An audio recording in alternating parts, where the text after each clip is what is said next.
Hello hi good morning. क्या हाल चाल है।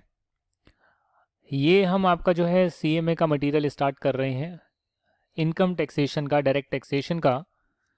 आप यहाँ देख सकते हैं कि जो आपका सिलेबस है वो 2016 का सिलेबस है, पर आपका जो मटेरियल है वो जनवरी 20 का एडिशन है। तो जनवरी 20 यानी कि आप दिसंबर 20 तक इसको यूज़ कर सकते हैं। तो आप नेक्स्ट ईयर तक जो है इसको यूज़ कर सकते हैं। ये आपका सिलेबस है, इनकम टैक्स का बेसिक्स और हेड्स ऑफ इनकम, और एंड में जो है टीडीएस, टीसीएस, आईसीडीएस। तो ये सारी चीज़ें जो हैं हम ऑलरेडी डिस्कस कर चुके हैं हमारी इनकम टैक्स की क्लासेस में। यहाँ पर जो मेरा पर्पस है वो आपको एक्स्ट्रा बातें करवाना है जो सिर्फ सीएमए वालों के मटेरियल में दे रखा है। यहाँ पर आपके कुछ क्वेश्चंस भी हैं, हम प्रैक्टिस करेंगे। काफ़ी सारे क्वेश्चंस मैं आपके कराऊंगा, सारे तो नहीं कराऊंगा बट काफ़ी सारे क्वेश्चंस मैं कराने की कोशिश करूंगा। अगर एक बार आप नज़र डालें आपके इंट्रोडक्शन के चैप्टर पे, तो यहाँ पर मैं आपको गो थ्रू करवा देता हूँ। डायरेक्ट और इनडायरेक्ट टैक्स का जो डिफरेंस है वो ऑलरेडी हम कर चुके हैं, और ये डिफरेंस जो है आपको यहाँ भी दे रखा है। डायरेक्टली जो लगता है पर्सनस पे उसे हम बोलते हैं डायरेक्ट टैक्स, जिसका बर्डन शिफ्ट कर सकते हैं, और जो गुड सर्विसेज पे लगता है उसे बोलते हैं इनडायरेक्ट टैक्स। कॉन्स्टिट्यूशन में पावर दी गई है टैक्स लगाने की, और ये भी हमने जो है अपनी क्लासेस में डिस्कस किया है। एंट्री नंबर 82 में जो है इनकम टैक्स लगाने की पावर है। एंट्री 46 है वो स्टेट लिस्ट में गिवन है, और वहाँ एग्रीकल्चर इनकम पे टैक्स लगाने की यहाँ पावर दी गई है, बट आपके लिए रिलेवेंट नहीं है। आप सिर्फ एंट्री नंबर 82 को याद करें। एडमिनिस्ट्रेशन ऑफ टैक्स से समझाया गया है कि मिनिस्ट्री ऑफ फाइनेंस के अंतर्गत आता है, उसके डिपार्टमेंट्स होते हैं। आपका सीबीडीटी है और सीबीआईसी है, तो ये बातें आपको पता होनी चाहिए। Sources of income tax law in India. Income tax law जो है वो बड़ा होता है, एक्ट उसका एक कॉम्पोनेंट होता है। उसके बाद जो है हर साल उसमें अमेंडमेंट आती है, चेंजेस आते हैं, जिसे फाइनेंस एक्ट बोलते हैं। इनकम टैक्स के कुछ रूल्स भी होते हैं दोस्तों, जो हमने बताए थे, आपको डिस्कस किए थे, साथ साथ में हम करते गए हैं। और सर्कुलर क्लैरिफिकेशन जो है बोर्ड देते रहता है, सीबीडीटी। और जहाँ पर क्लैरिफिकेशन नहीं होती, कोर्ट केस होता है, तो उसके जजमेंट होते हैं, high court and supreme court के जजमेंट होते हैं। ये कुछ बेसिक प्रिंसिपल्स हैं इनकम टैक्स के, और वो भी हम जो है डिस्कस कर चुके हैं। सेक्शन नंबर 4 जो चार्जिंग सेक्शन है वो हम डिस्कस क्लास में कर चुके हैं। तो जो चीज़ें डिस्कस हो गई मैं दोबारा नहीं करा रहा। मेरा पर्पस है कि मैं आपको मटेरियल गो थ्रू करवा दूं कि ये चीज़ें हमने कर ली है, और अगर कोई ऐसा टॉपिक आएगा जो नहीं किया तो वो मैं आपको करा दूंगा। असेसमेंट ईयर कौन सा होता है, प्रीवियस ईयर कौन सा होता है। जी, असेसमेंट ईयर वो होता है जो 1 अप्रैल से स्टार्ट होता है और 12 महीने का होता है। और प्रीवियस ईयर के अगला वाला साल जो होता है उसको असेसमेंट ईयर बोलते हैं, जिसमें टैक्स पेयर जो है टैक्स का पैसा देता है, सेल्फ असेसमेंट टैक्स देता है, रिटर्न भरता है। प्रीवियस ईयर वो ईयर होता है जिसमें आप इनकम टैक्स निकालते हैं, जिस ईयर का। यहाँ पर हम देखेंगे उसकी कुछ एक्सेप्शंस हैं, जहाँ पर आपका प्रीवियस ईयर जो है उसकी इनकम प्रीवियस ईयर में ही टैक्स लगती है, और ये भी हम कर चुके हैं। असेसी कौन होता है ये भी हम कर चुके। पर्सन की डेफिनेशन हम कर चुके। कंपनी की, इंडियन कंपनी की डेफिनेशन हम कर चुके। Company in which public are substantially interested, ये शायद हमने नहीं किया होगा। तो मैं आपको बता दूं कि सेक्शन 2 क्लॉज 18 है, उसमें बताया गया है कि कौन कौन सी ऐसी कंपनीज है जिसमें कि पब्लिक इंटरेस्टेड होती है। तो गवर्नमेंट की सभी कंपनीज में पब्लिक इंटरेस्टेड है। जो सेक्शन 8 कंपनी है कंपनीज एक्ट में जो बनाई गई है, जिसे हम चैरिटेबल कंपनीज बोलते हैं, वो भी जो है उसमें पब्लिक इंटरेस्टेड होती है, समाज सेवा का काम करना होता है। म्यूचुअल बेनिफिट फाइनेंस कंपनीज, जिन्हें निधि कंपनीज बोलते हैं, पब्लिक आपस में पैसा उसमें देती है, तो इसलिए पब्लिक इंटरेस्टेड है। लिस्टेड कंपनीज में पैसा लगा होता है पब्लिक का, इसलिए पब्लिक इंटरेस्टेड है इसमें भी। कोऑपरेटिव सोसाइटीज़, जिस कंपनी में कोऑपरेटिव सोसाइटी ने शेयर्स लिए हैं उसमें भी पब्लिक इंटरेस्टेड होती है। और ऐसी कंपनी जिसको सीबीडीटी प्रिस्क्राइब करे कि इसमें पब्लिक इंटरेस्टेड है, तो वहाँ भी जो है पब्लिक सब्सटेंशियली इंटरेस्टेड होती है। फर्म हम कर चुके हैं, और association of person, body of individual क्या होता है वो भी हम कर चुके हैं। Local authority, artificial juridical person. तो कितने तरीके के पर्सन होते हैं वो यहाँ पे क्लासीफाई किया है, क्योंकि हर पर्सन के लिए जो है टैक्स रेट डिफरेंट है। हर पर्सन के लिए जो है हो सकता है एग्जामेशन डिडक्शन अलग दे रखी हो, तो इसलिए जो है पर्सनस की कैटेगरी में डिवाइड किया हुआ है, डिस्टिंग्विश किया हुआ है। और आपको समझाया भी हुआ है कि म्यूनिसिपल कॉरपोरेशन जो है वो लोकल अथॉरिटी होती है, लिमिटेड जहाँ पर आता है वो कंपनी होती है, एक इंडिविजुअल का नाम है, वो इंडिविजुअल है, ये कॉरपोरेशन लिमिटेड है, ये कंपनी है, तो ये आपको बताया गया है। यूनिवर्सिटी है, वो आर्टिफिशियल जुरिडिकल पर्सन है, क्योंकि यूनिवर्सिटी आपकी ना लोकल अथॉरिटी है और कंपनी भी नहीं है, बट एक सेपरेट एक्ट से जो है स्थापना करी गई है, आर्टिफिशियल जुरिडिकल पर्सन है। इनकम जो है, इनकम की डेफिनेशन जो है आपको याद करने की ज़रूरत नहीं है, हालांकि इनकम के कुछ कॉन्सेप्ट यहाँ दे रखे हैं। कैश में हो सकती है, काइंड में हो सकती है। तो जो भी आपका पर्टिकुलर हेड ऑफ इनकम आएगा, उसमें दे रखा है कि इनकम को कैलकुलेट कैसे करना है, आपको उसके हिसाब से ही कैलकुलेट करना पड़ेगा। कैपिटल रेवेन्यू रिसिप्ट के बारे में डिस्टिंक्शन हमने करी थी। तो ये कुछ आपकी जो है टर्मिनोलॉजीज़ यहाँ पर दे रखी है। अगर आप इसमें डिटेल में जानना चाहते हैं तो एक बार हम रीड कर लेते हैं। जैसे हाउस प्रॉपर्टी में आप देखते हैं कि आपकी रेंटल इनकम नहीं आ रही, तो उसे हम जो है deem to be let out मानते हैं, ऐसा हमने पढ़ा है, और अगर आपने नहीं पढ़ा तो आप पढ़ेंगे, हाउस प्रॉपर्टी के चैप्टर में है। तो इनकम नहीं आकर भी टैक्स लग रही है, उसे नोशनल इनकम बोलते हैं। सोर्स ऑफ इनकम जो है आपका टेम्पररी भी हो सकता है, परमानेंट भी हो सकता है।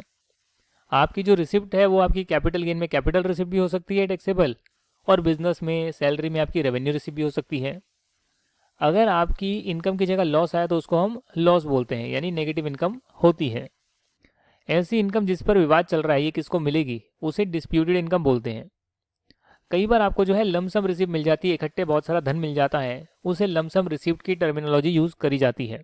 अगर किसी कॉस्ट की भरपाई करी जाती है तो उसको रीइंबर्समेंट बोलते हैं।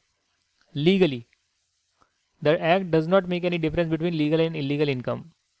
इनकम है तो टैक्स लगेगा, भले स्मगलिंग से कमाया हो तो वो अलग बात है कि स्मगलिंग से कमाया तो उस पर और धारा वगैरह लग जाएगी, जेल वगैरह जाना पड़ सकता है, पर इनकम टैक्स जो है भेदभाव नहीं करता, वो तो उस पर टैक्स लगाएगा।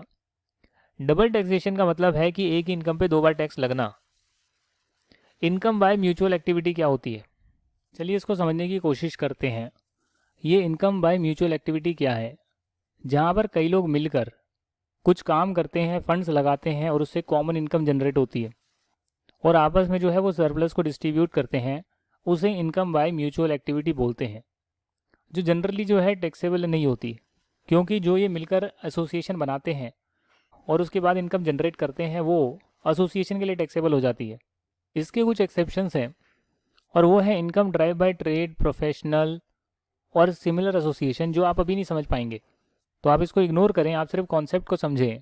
ये प्रोविजंस बाद में आते हैं, फाइनल लेवल पर भी आते हैं, तो अगर बाद में हम करेंगे इसको तो डिस्कस कर लिया जाएगा। म्यूचुअल फंड की टैक्सेबिलिटी कैसे होती है, ट्रेड एसोसिएशन, ट्रेड प्रोफेशनल होते हैं, सिमिलर एसोसिएशन है, उनमें टैक्सेबिलिटी कैसे होती है, वो हम बाद में बात करेंगे अगर वो कॉन्सेप्ट आएगा।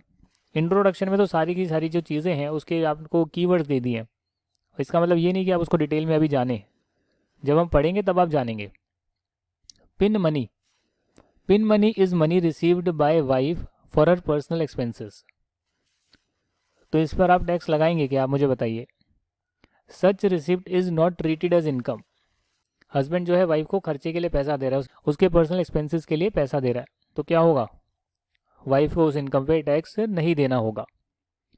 एक्चुअली खर्चा ही तो कर रहे हैं यार, वाइफ ने खर्चा किया, आपने पेमेंट कर दी, आपने पैसे दे दिए और बोला खर्चा कर लो, यही तो हुआ है।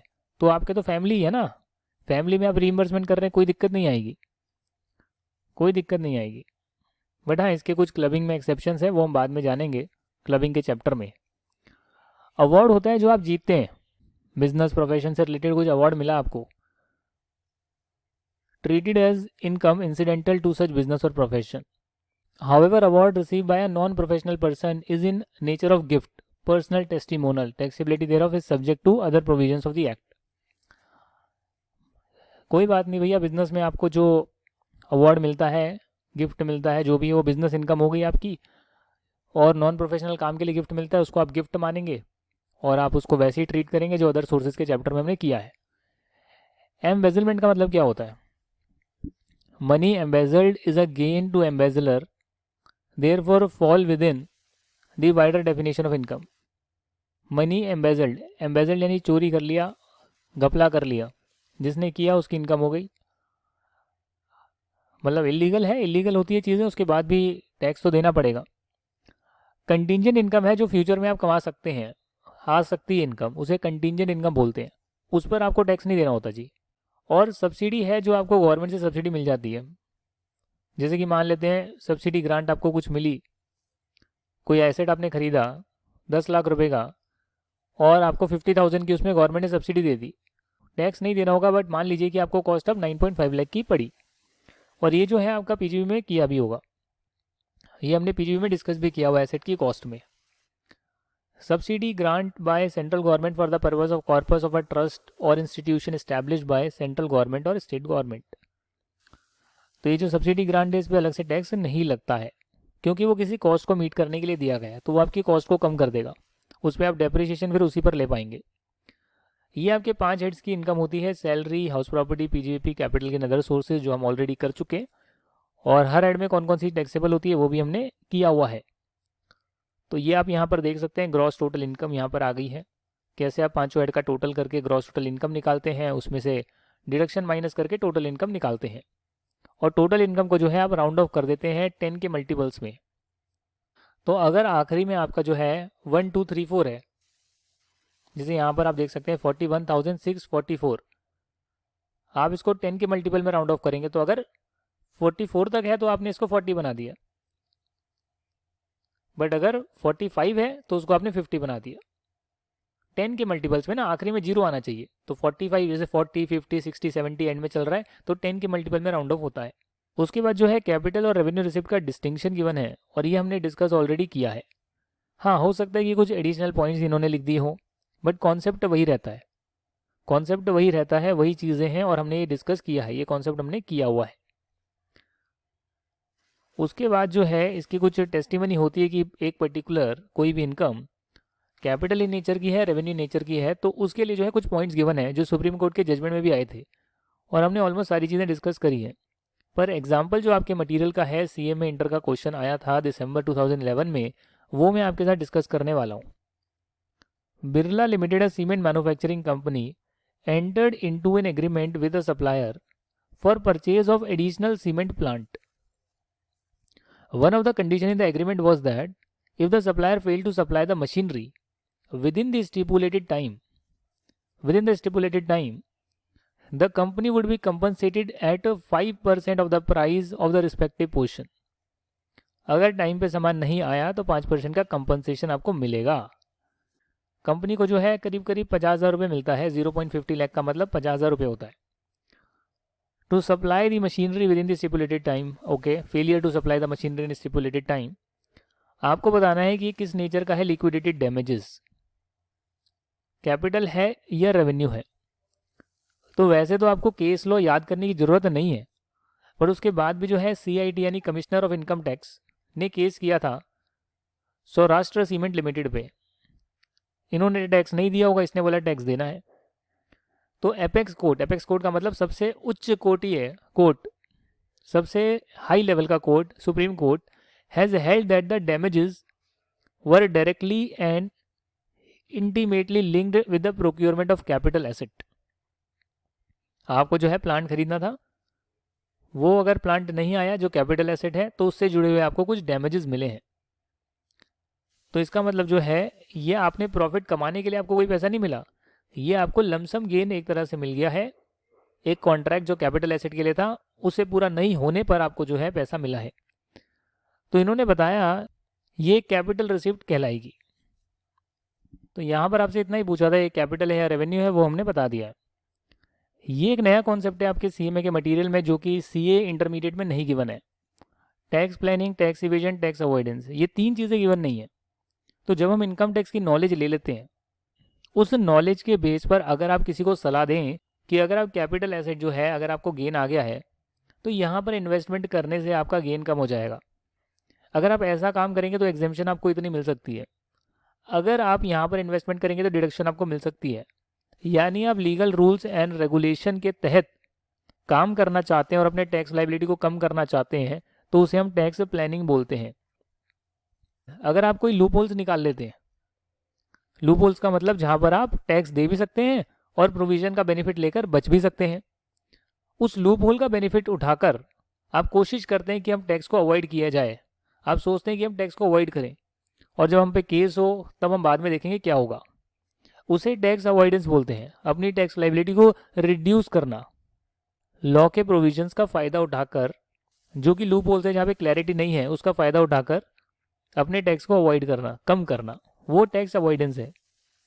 और टैक्स इवेजन है वो तो पूरा इलीगल है कि आप जो है गलत काम कर रहे हैं, टैक्स आपका बनता है आप दे ही नहीं रहे, गलत पेपर कर रहे हैं, फ्रॉड कर रहे हैं, जालसाजी कर रहे हैं, पूरा पूरा जो है आप एक्सपेंसेस गलत क्लेम कर रहे हैं नहीं आपके, वो टैक्स इवेजन है, वो टैक्स इवेजन है।